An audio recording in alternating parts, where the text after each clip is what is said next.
Bien que le royaume de l'Antéchrist doive précéder l'établissement du royaume de Christ, nous devons témoigner pour le royaume de Christ avant la manifestation du royaume de l'Antéchrist. Et cet âge doit nécessairement s'achever, et l'Église doit accomplir sa mission pour cela.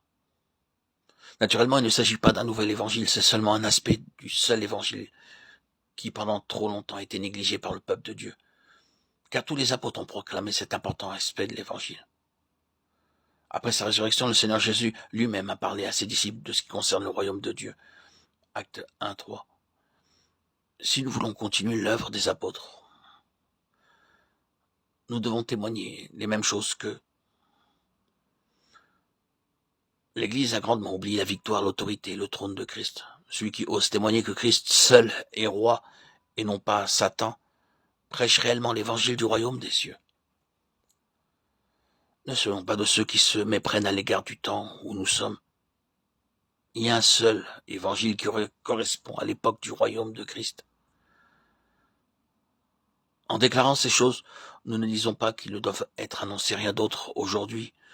Nous voulons seulement souligner le fait que Dieu désire que nous prenions en considération cet aspect de l'évangile. Nous devons affirmer et prendre position à l'égard de ce que Dieu a déterminé pour cet âge. Ce qui le préoccupe au terme de cette période, c'est la victoire de son Fils et l'exil de Satan.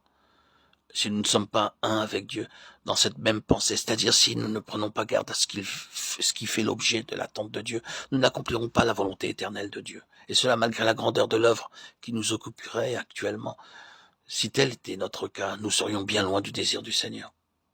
Le besoin actuel, c'est que les enfants de Dieu sachent en quel temps nous sommes. Dieu cherche un peuple qui travaille avec lui pour conduire cette période à son terme, afin d'introduire l'économie de son royaume. Si les croyants n'ont pour unique objectif et comme seule responsabilité sur cette terre que d'œuvrer pour le salut des âmes, ils sont alors passés à côté de l'accomplissement de la volonté hautement élevée de Dieu. Ils doivent réaliser qu'ils ont une responsabilité bien plus grande que le salut des âmes.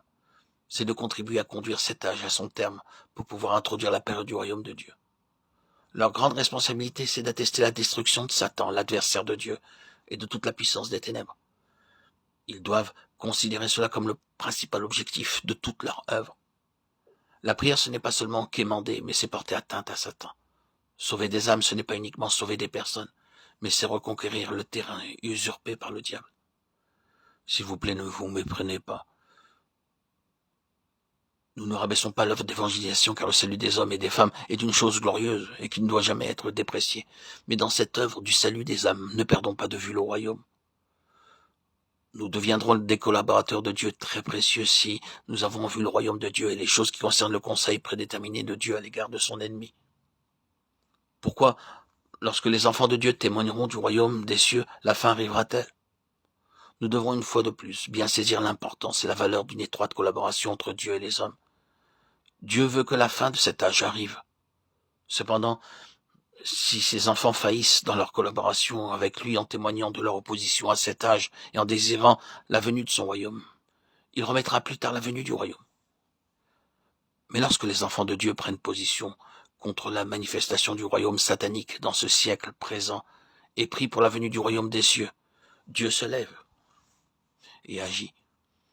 Toutes les fois que les enfants de Dieu se lèvent comme témoins du royaume des cieux, ça signifie donc qu'ils désirent ce que Dieu veut et qu'ils haïssent ce qu'il est. Leur volonté est une avec celle de Dieu. Cela permet au Seigneur de se lever et d'accomplir son œuvre.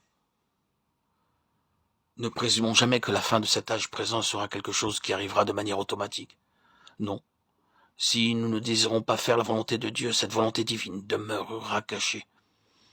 Ainsi donc, Dieu attend patiemment aujourd'hui. Il cherche ceux qui sont d'une même pensée avec lui et qui veulent collaborer avec lui pour mettre un terme à cet âge présent.